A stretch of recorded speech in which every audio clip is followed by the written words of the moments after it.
اعوذ باللہ من الشیطان الرجیم بسم اللہ الرحمن الرحیم۔ دوستوں السلام علیکم۔ دوستو، گزرتے وقتوں کے ساتھ رب تعالی اپنے بندوں پر پرسرار کائنات کے راز سے پردہ اٹھائے چلے جا رہے ہیں۔ ہر چند مہینوں یا چند دنوں میں نئی تحقیق سے رب تعالی کی قدرت کھل کر سامنے آ رہی ہے۔ 10 اپریل 2019 کا دن فلکیاتی دنیا کی تاریخ کا ایک اہم ترین دن ہے، کیونکہ اس دن انسان نے اس منظر کو اپنی آنکھوں میں سمویا ہے جو اب تک انسانوں کے لیے ایک تصور تھا۔ بلیک ہول کی تصویر کیپچر کرنا انسان کی بہت بڑی کامیابی ہے۔ اس سے کئی کائناتی راز سمجھنے میں مدد ملے گی۔ یہ بلیک ہول کیا ہے؟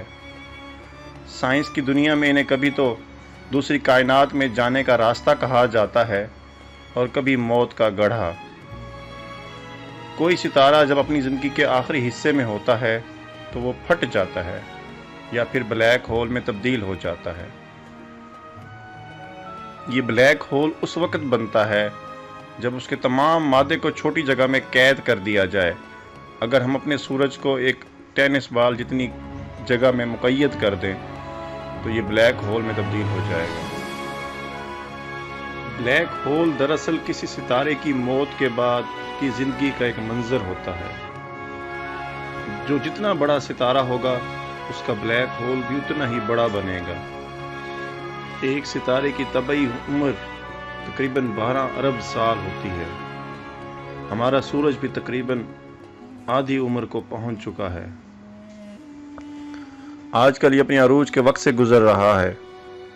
اگر کوئی حادثہ پیش نہیں آتا تو تقریباً 6 ارب سال یہ مزید زندہ رہے گا۔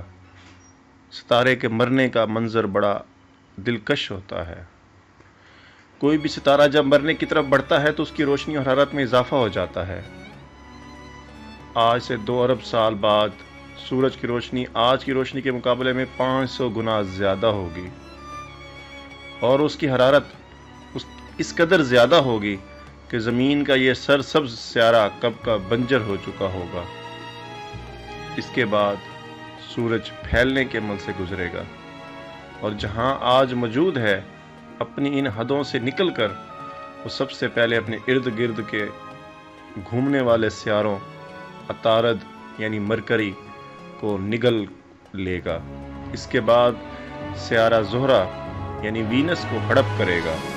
اس کے بعد ہماری زمین سورج میں ضم ہو جائے گی، اور اس کے بعد وہ سیارہ جس پر انسان آج جانے کے خواب دیکھ رہا ہے یعنی سیارہ مریخ، وہ بھی سورج کا حصہ بن جائے گا۔ سورج اس قدر پھیل جانے کے بعد بچی کھچی ہائیڈروجن بھی جلانی شروع کرے گا تو زبردست دباؤ اور ٹمپریچر سے ایک عظیم دھماکے کے ساتھ وہ پھٹ جائے گا۔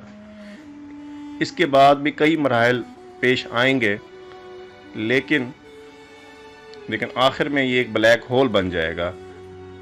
ایک اندازے کے مطابق ہماری کہکشاں میں تقریباً 1 ارب سے زیادہ سورج ہیں۔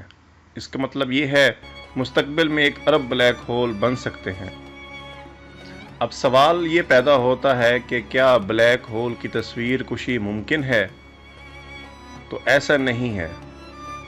پھر بلیک ہول کی پہچان کس طرح ہوتی ہے؟ تو یہ 2 مواقعوں پر ہوتی ہے۔ ایک، جب سورج گرہن ہو تو آسمان کے مناظر بہت واضح ہوتے ہیں۔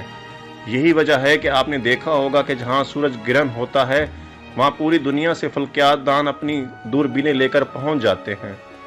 اور دوسرا موقع اس وقت ہوتا ہے کوئی بلیک ہول اپنی ارد گرد ستارے سیارے کھانا شروع کر دے۔ اس وقت بلیک ہول میں گرتے ہوئے ستارے آپس میں ٹکراتے ہیں تو ایک روشنی کا حلقہ بنتا ہے۔ بلیک ہول کے ارد گرد جو سلور لائٹنگ کی طرح نظر آتا ہے، بلیک ہول کی کشش اس قدر زیادہ ہے کہ ایک چائے کی چمچ پر موجود تھوڑا سا ماس، تو ایک طرف وہ سوئی جس پر ہم ٹانکے لگاتے ہیں اس کی نوک پر موجود اگر دھول مٹی چڑھ جائے، بلیک ہول پر یہ نہایت معمولی مقدار کی دھول مٹی کا وزن بھی لاکھوں کروڑوں ٹن ہوگا۔ ایسے میں روشنی تک فرار اس میں سے نہیں ہو سکتی، اس لیے تصویر نہیں لی جا سکتی۔ وہ حصہ بلیک ملے گا جہاں بلیک ہول ہوگا، اس کے اندر کیا ہو رہا ہے یہ بھی قدرت کا راز ہے جو شاید انسان کے بس کی بات نہیں ہے۔